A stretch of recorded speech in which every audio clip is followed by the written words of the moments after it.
ሩትዬ በስማም ትችያለሽ፣ የምር ትችያለሽ። በቃ ለየት ነው ያልሽው። በቃ ዳኒ ደግሞ የበለጠ ይሄዳል፣ የበለጠ ይሄዳል።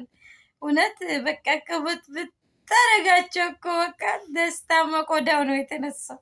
ቆዳው ብድግ ብሎ የተነሳ ፌንት መንቀል ግዳይ ትንሽዬ ነው የቀረው። በእውነት በእውነት ወይኔ ወይኔ ዳንዬ ሩትዬ ዋው ትችላላችሁ። አንዳንድ ሰዎች ሰው አንዳንድ ብር ላቅሞ 1 ሚሊዮን ተሰጠ ተብሎ ይፈነዳሉ። ሌሎች ደግሞ ተለምኖ እንደዚህ ይወደዳሉ። ውይ ሩታዬ ምን አይነት ግሬስ ነው ያለሽ! እውነት ለየት ያለ ሞገስ በቃ እውነት ከሁሉ ሰው ፊት መወደድ መከበር ማለት ይሄ ነው ሁሉ ጊዜ የሚናወራው። ምክንያቱም ሩታን ሩታ ስራ ነው የሚያከብራትም የሚያስወድዳትም። ምክንያቱም ይህን ነገር እንደዚህ ወደዚህ እንድትሄድ እየተገፋፋው ወይም ላይ ከዚህ ወደዛ ማሄድ ሌላ ትርጉም ነው ብዬ አይደለም። መወደድ እና መከበር እንዲያደርጋል ሩታ በቃ የምትከበር ሴት ናት። ሩታ ትመቸኛለች። ውይ ውይ ውይ ውይ በቃ ሊኔድ ነው። ምን ልትሆን ነው? ንገረን። ግራ ግብት ነው ያለው ቆዳውን የተነሳው።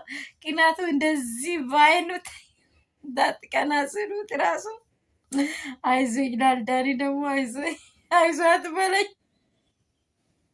ወይኔ ደስታዬ የኔ አባት አልለመደህም አይደለ? እነርሱ ሰሩ አይደል? አይዞ አይዞ እንኳን ፍራንክ ሆነ። እውነት ሁንጋቲ ምንተም እንዳልከው እንኳን ፍራንክ ሆነ። ሰላም ሰላም ቤተሰብ እንዴት ናችሁ? ሁሉ ሰላም፣ ሁሉ መልካም ነው። ሩትዬ እንደዚህ ከዳንዬ ጋር በአዲስ ነገር መጡ። በቃ ደስታዬ ነቀለ በቃ ሌላ ነገር የለም። ውዶች የሚወዳችሁ የሚያከብራችሁ ይሄ ፍራንክ መሆኑ በጣም ለእኔም ደስ ብሎኛል። ፍራንክ ባይሆን ደስታ ምን ይሆን ነበረ? በጣም ስለሚያፈቅራት በቃ ክላንቺ ብያረደ የሚኖረው እኔ እዚህ ያለሁት ላንቺ ብያረደ እንደ እያለ ነው። ውዶች የሚወዳችሁ የሚያከብራችሁ ላይክ ሼር እያደረጋችሁ የእናንተን ክፉ አልፈልግም። ኦዲንሶች ሁላችሁንም ክፉን የሩትዬ ፋሚሊ አልፈልጋችሁም። መዳም ቅመሞቼ ከሀገር ውስጥ ከሀገር ውጭ ያላችሁ ለምድራችን እየጸላችሁ ላይ እያደረጋችሁ እግዚአብሔርን እየጠየቃችሁ በፍቅር ኖሩ።